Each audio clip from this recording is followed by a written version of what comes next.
You know, there's been something bothering me in the Japan content space recently, and I think it's best explained in the gap between videos like this and videos like this.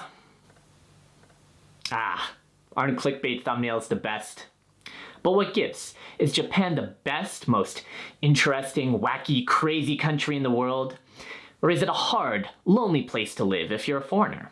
Well, I think it could be both, but I think it doesn't have to be. I'm Devin, I'm a white guy in Japan, and I'm going to tell you the truth no other YouTuber mentions about why so many foreigners don't have a single non-westernized Japanese friend while living here in Japan. You probably think it's just the language, but that's only half of it.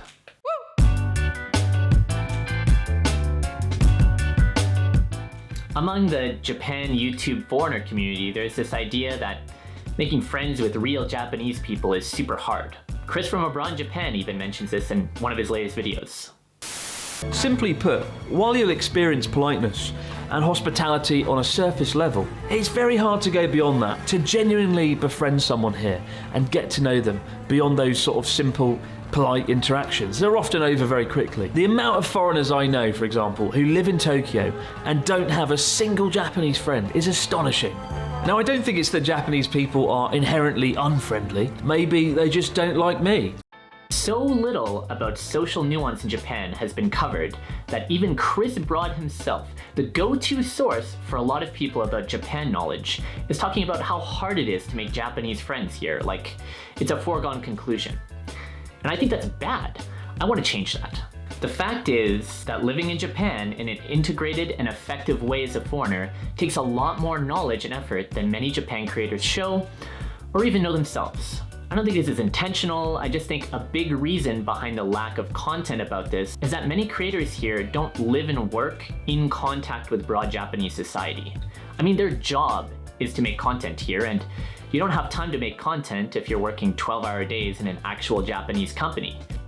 So ironically, the people with some of the biggest audiences are often going to be the ones who have the least knowledge about this.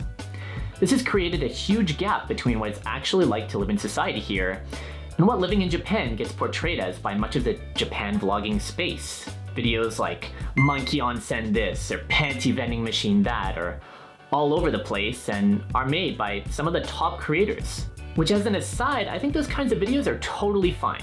Great content, but content in Japan and content about living in Japan are two very different things. The greater lack of context in many people's Japan-related videos make it hard to convey a sense of the reality of living here to their audience, with some content creators not having a solid grasp of the culture in the first place. And this is where the problem lies. There is actually a long list of social conventions the average citizen adheres to while living day-to-day in Japanese society, and you'll never be overtly asked to conform with them. But over time, these conventions become the single biggest barrier for foreigners living here that most people don't even realize is a problem at all. Because of this lack of context and explanation, people who try to come and live here end up coming in with this manufactured image of Japan, seen through the lens of foreigners just trying to make content, without a lot of deeper information about Japanese societal or cultural nuances. Which is a shame because it's this exact type of content that would help people make friends who could show them around the city, have better relationships with their coworkers, and fast-track their Japanese learning experience with real Japanese friends who'll actually want to speak Japanese with you. Instead, many people are in the dark about this because the truth is the linguistic and cultural barriers to be able to actually integrate into Japanese society are quite high. So high, in fact, that most people that move here for any period of time completely fail to do so and remain in outsider or guest status amongst their workplace and in society during their entire stay here. Which, by the way, if you don't understand what that means, that's probably also you if you're living here. No problem though, I'll get you caught up eventually.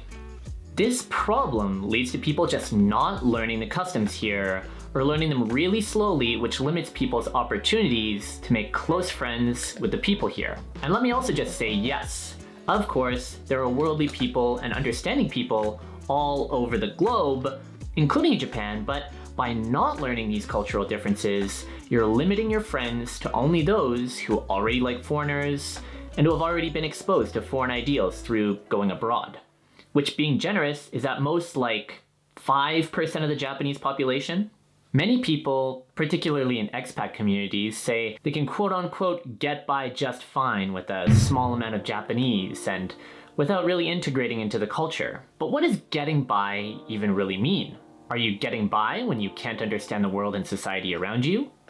Are you getting by with your group of foreigner friends and the one Japanese guy who speaks enough English to talk to you?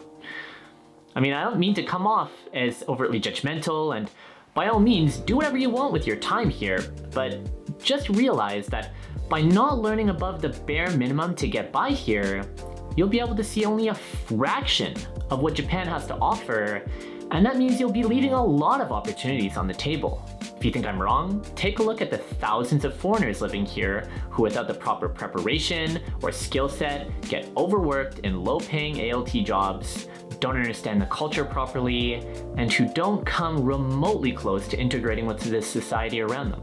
It's no wonder there are all sorts of videos about people leaving Japan, saying how hard it is to live here and how it wasn't what they expected or how it's lonely here. People keep to themselves, and so can you. But on the flip side, it can make Japan feel awfully lonely at times. Now, some of you guys might be thinking to yourselves, but white guy, I want to be more involved in Japanese society, but Japanese people are the ones who don't understand me. People are always speaking to me in English and complimenting my clearly not Jozu Japanese. They just kind of label me as the gaijin, and that's it.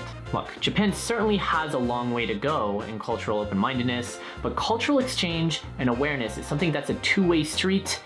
And so while the fact is that many Japanese people might not be very worldly or internationally minded, there are things that you yourself can do to learn to better adapt to Japanese culture and be the one to bridge that gap. And I hate to break it to you, but you are the one moving to their country, so the burden of change should fall on you before it falls on others. If you're a skilled communicator and know the culture well, you can do most of that legwork yourself, and suddenly you'll be making friends with people who would have completely written you off as just some foreigner who doesn't get it. You'll be getting invited to events and opportunities you wouldn't have been able to otherwise. And don't get me wrong, that's hard. That's not something you or I can do in every single interaction, every single day.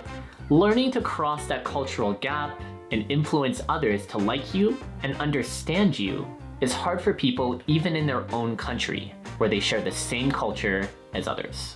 But the better you get at doing it, the more opportunities socially, professionally, and otherwise you'll be able to have while living here. The craziest thing to me is that a video like this, even outlining this problem at all, is nowhere to be found. And that just shows me how little awareness about this there actually is. So this video will be the first in a series of many that will try to do just that. Also, as an aside, my perspective about this comes from not only working in a Japanese office, but also comes from my assigned position to help foreigners in my prefecture with their interpersonal troubles at work. That being said, I too am just a normal human, and I'm by no means perfect with all this stuff. I'm still learning new stuff all the time, but I feel like I should make these videos to bring Japanese social awareness to people who want to move here, since I don't see it anywhere else, and I think it will be super helpful to anybody who wants to move to Japan, whether you know Japanese or not. I hope you guys found this informative. If you have any questions or topics you want me to discuss in the future, sound off in the comments, because I read them all. I'll see you guys in the next one. Peace out.